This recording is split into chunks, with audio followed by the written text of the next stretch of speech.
तो जिस व्यक्ति को बनना है सिविल सेवक, उसके एप्टीट्यूड में क्या क्या होना चाहिए लेते हैं। एक सिविल सेवक में क्या क्या होना चाहिए। तो अगर मैं केवल civil services aptitude test paper 2 को ध्यान रख के बोलूं तो उसमें एक तो आता है कॉम्प्रिहेंशन।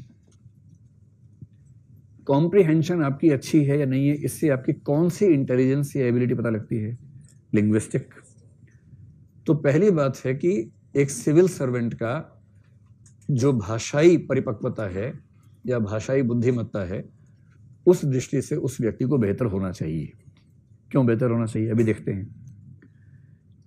मतलब अगर मैं सरल सी भाषा में कहूँ ना, तो एक समय के बाद आपको केवल भाषा में ही काम करना होता है। अभी आपके लिए आईएएस का मतलब होता है कलेक्टर्स, कि निकलूँ तो time time time time time time, और मैं अंदर बैठा हूँ, 50 लोग बाहर दौड़ रहे हैं, साथ साथ कलेक्टर साहब गाड़ी में हैं, गाड़ी रोक के समय सलाम ठोका और आपको लगा हा तसल्ली मिल गई एकदम, नेहरू विहार सफल रहा, इतने साल तपस्या की नाले के पास बैठ के मजा आ गया।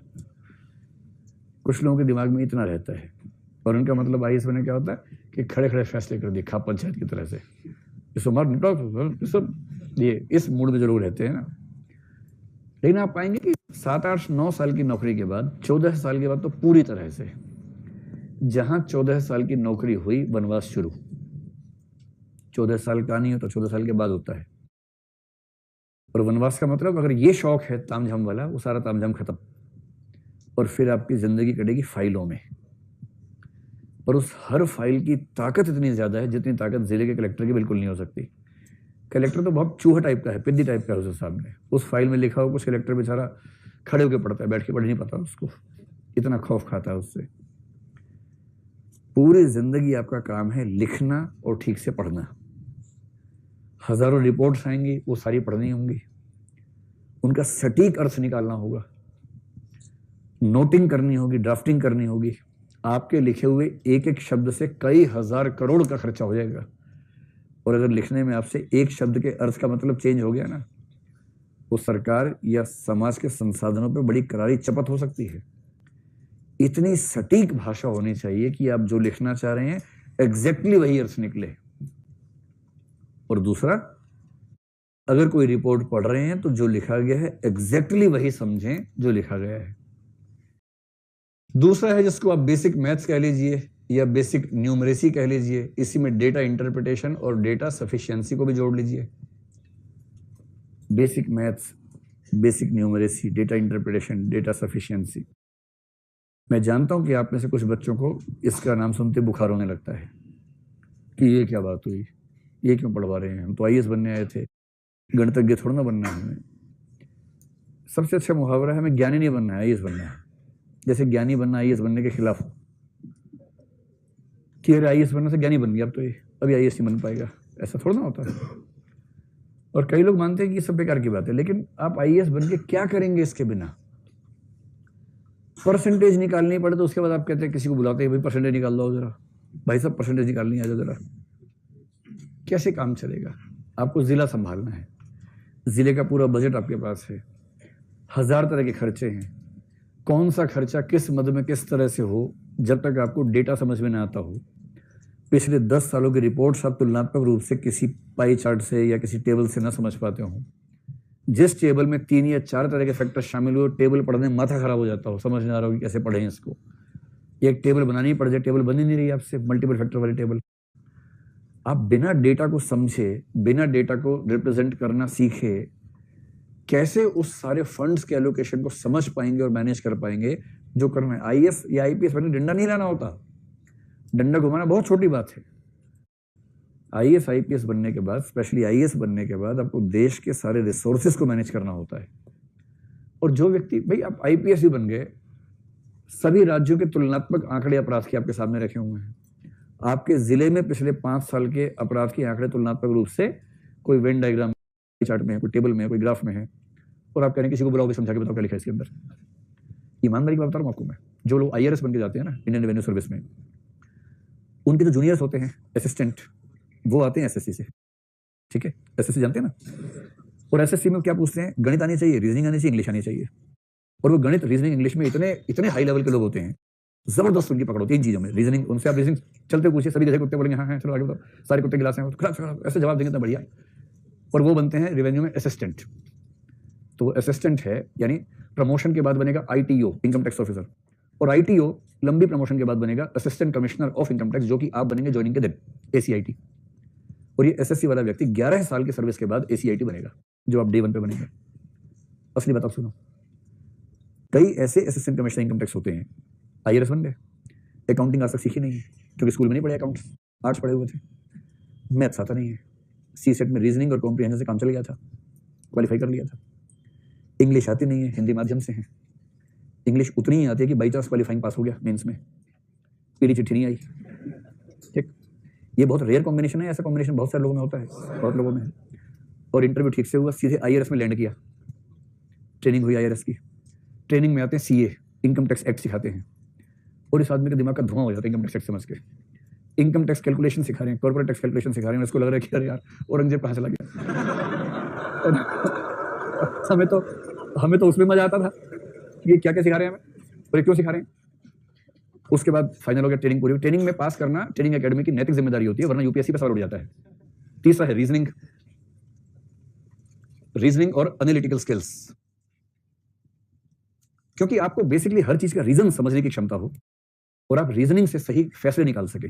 IAS बनने के बाद, सिविल सर्वेंट बनने के बाद बेसिकली जीवन भर आपको केवल सही फैसले करने हैं। गिवन इन्फॉर्मेशन, सूचनाएं आपके पास है, उनकी ठीक से प्रोसेसिंग कर ली और उस प्रोसेसिंग के बेस पे एक सही रीजनिंग का इस्तेमाल करते हुए ठीक फैसला कर लिया, इतना ही करना है। इसके लिए आपकी रीजनिंग की पावर अच्छी होनी चाहिए। रीजनिंग की पावर का मतलब वही नहीं होता सभी कुत्ते गधे हैं, सभी गधे बैलगाड़ियां हैं, वो नहीं होता इसका मतलब। इसका मतलब दिमाग विश्लेषणात्मक तरीके से चलना चाहिए, तार्किक रूप से चलना चाहिए, और ये CSET में भी आता है। और अगर मैं कहूँ कि एनालिटिकल स्किल्स की परीक्षा करने के लिए GS मेंस तो है ही, विशेष रूप से ऐसे भी है, ऐसे के पेपर में लिखा ही होता है कि ये पेपर एनालिटिकल स्किल्स की परीक्षा करने के लिए। कितना अच्छा है। जिस व्यक्ति की भाषाई क्षमताएं ठीक हैं, जिसको बेसिक मैथ्स डेटा वेटा समझ में आता है, अगर आपको पहलवान बनना हो तो इसकी जरूरत नहीं बीच वाले की, है ना। पहलवान के लिए जो चाहिए वो अलग चीज़ है, लेकिन आपको सिविल सर्वेंट बनना है भाई, सीधी सी बात है ना। ऐसे ही रीजनिंग बेसिक लेवल पे आती हो। चौथी बात है डिसीजन मेकिंग और प्रॉब्लम सॉल्विंग आपकी ठीक हो, और CSET में ये भी आता है, क्योंकि अंततः जीवन भर क्या करेंगे, डिसीजन मेकिंग करेंगे, प्रॉब्लम सॉल्विंग करेंगे। आप कलेक्टर कुर्सी बैठे हैं, गद्देदार कुर्सी, आप बहुत खुश, बहुत मजा आता है। फोन आया कि दंगा हो गया सर, आपने कहा तो चलना होगा फिर तो, तब तक दूसरा फोन आया, शहर के दूसरी तरफ एक और दंगा हो गया है, इधर सांप्रदायिक दंगा हो गया है, उधर जातीय दंगा हो गया है, एक ही जगह जा सकते हैं, फैसला करो सर कहाँ जाएंगे। आपके रुको नोट्स निकालता हूँ, पहले बार नोट्स में मिली जरा कहाँ जाना चाहिए, ऐसे में क्या होगा। प्रॉब्लम सॉल्विंग स्किल्स चाहिए, और साथ में कौन सी स्किल चाहिए, लीडरशिप स्किल चाहिए। और लीडरशिप का एक खास मतलब होता है इंटरपर्सनल स्किल्स या कम्युनिकेशन स्किल्स, जो CSET का पाठ्यक्रम पूरा का पूरा। कितना अच्छा सिलेबस है। इंटरपर्सनल स्किल्स और कम्युनिकेशन स्किल्स, इन्हीं को मिला के मोटा मोटा बोल दीजिए लीडरशिप स्किल्स। आप कलेक्टर हैं, मजाक थोड़ा है, लोग दंगा करने पे उतारू हैं, आप वहां पहुंचे हैं, आपकी कार देख के, टाइम देख के ऊपर लोग 5 मिनट में रुक जाते, दंगा रोक देते हैं, रुको कलेक्टर साहब आए हैं। इतना वजन तो है आपकी गाड़ी में, आपकी सत्ता में, आपके साथ जितने स्टाफ के लोग जाएंगे, उसको देखते ही 5 मिनट का विराम तो हो जाएगा। अब 5 मिनट का विराम आप स्थायी विराम बना पाते हैं, या 5 मिनट के बाद आप भी उनके अंदर लिपट गए हैं, इतना ही अंतर है। और जिसने वहां जाके आंख से आंख मिला के बात ठीक से की और कन्विंस करके समझा दिया सबको, और हजारों की भीड़ के बीच में बिना डरे अपनी बात कही और धमका भी ठीक से दिया, इतना प्यार मोहब्बत से और ऐसा धमकाया कि धमकी लगी भी नहीं और धमकी लग भी गई एकदम। फिर किसी में इतनी हिम्मत नहीं कलेक्टर से पंगा बोल ले सके, कलेक्टर की ताकत बहुत ज्यादा होती है, पर इसके लिए चाहिए कम्युनिकेशन स्किल्स। वहां आप ये नहीं कह सकते कि मैं तो बहुत अंतर्मुखी हूं, मैं कहाँ ले आया मुझे, ये दंगा करने वाले सारे मेरे ऑफिस नहीं आ सकते क्या, पहले मेरे ऑफिस आके बात करें, फिर दंगा खेलें उसके बाद, ऐसा थोड़ा होगा। सड़क पर उतरना होगा हजारों लोगों के बीच में, तब उनसे बात करनी होगी और आंख से आंख मिला के, ऐसा ठीक नहीं है। कह रहे कलेक्टर साहब हम तो ऐसा करेंगे, आप कह रहे नहीं आप ऐसा नहीं करेंगे। सर हम तो करेंगे, नहीं आप नहीं करेंगे। मैं कह रहा हूँ आप नहीं करेंगे, करोगे तो आखिरी बार करोगे। ये कान में बोलना है। तुम्हारे घर में 4 मेंबर्स हैं ना, चारों उठवा लिए मैंने, एक कान में बोलना है। अब चेहरे पर मुस्कुराहट रखते हुए मेरे साथ चलो और अपने सारे साथियों को बोलो हथियार डाल दो, वरना मैं फोन घुमा रहा हूँ। और आज दंगे में कई लोग मरेंगे ही, तो चारों मर जाएंगे, पता भी नहीं चलेगा कैसे मरे। करूँ फोन, तो ये क्या बात हुई, बस बात यही हुई है, यही बात है।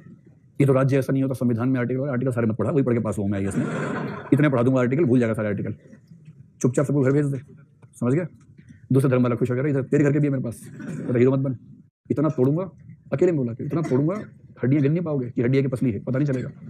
अब बाहर चलो मेरे साथ मुस्कुराते हुए, गले मिलते हुए एकदम, और पूरे समाज को बोलो कि मामला सुलझ गया है, वरना कभी सुलझेगा नहीं, ध्यान रखना। चल, इसके बाद किसी की हिम्मत नहीं बचती। फिर लोग बाहर जाएंगे, मामला सुलझ गया भाइयों बहनों, अब अपने अपने घर जाओ और मैं अपने घर वालों को ढूंढता हूँ। ये होता है, कलेक्टर बनना, एसपी बनना मजाक छोड़ना है भाई, सफल एसपी बनना है, एसपी तो बन ही जाओगे। सफल एसपी होना, सफल कलेक्टर होना, उसमें ऐसी ऐसी मुश्किल सिचुएशंस आपके सामने आएंगी, और जिसने झेल लिया, मतलब ऐसे में कुछ लोगों को जानता हूँ IAS में, वो इतने प्रिय हैं सरकारों के, मतलब हमारे विद्यार्थियों की बात कर रहा हूँ, सीएम के दिमाग में एकदम स्पष्ट रहता है कि जो जिला किसी से संभलेगा ही नहीं, पुलिस की बात कर रहा हूँ, तो दंगा फसाद कुछ भी हो सकता है, इतना सेंसिटिव जिला है। सीएम अपनी मीटिंग में एक ही बात कहता है, एक्स को भेज दो, खत्म बात। और क्योंकि सीएम होम मिनिस्टर भी खुद ही होता है आमतौर पर हर राज्य में, तो सीएम के पास ही पुलिस डिपार्टमेंट होता है, तो सीएम सीधे उसको बुला के बोलता है, यार वो जिला संभाल लो 6 महीने, उसको ठीक करो, फिर अगला जिला देंगे, 5 साल में 12 जिले ठीक करने हैं तुम्हें। ऐसी छवि, और ऐसी छवि वाले लोग वो नहीं है जो IIT से पढ़े हुए हैं, उनको बस ये पता है कि डिसीजन कैसे लेना है, प्रॉब्लम कैसे सॉल्व करनी है, सिचुएशन कैसे हैंडल करनी है, लोगों से कैसे डील करना है, दंगाइयों को कैसे मैनेज करना है, कैसे डराना है, कैसे पुचकारना है, ये सब पता है। ऐसा IPS जो टॉपर नहीं था पढ़ाई लिखाई में, लेकिन जिसने हैंडलिंग बहुत शानदार की, वही तो अच्छा है। IIT का टॉपर था, यहाँ के IIT खेल रहा है, तो फिर क्या फायदा होगा उसका, उससे क्या होगा उससे। तो ये सब क्षमताएं अगर किसी व्यक्ति में हैं, तो हम कहेंगे उसके पास सही एप्टीट्यूड है सिविल सेवक बनने का।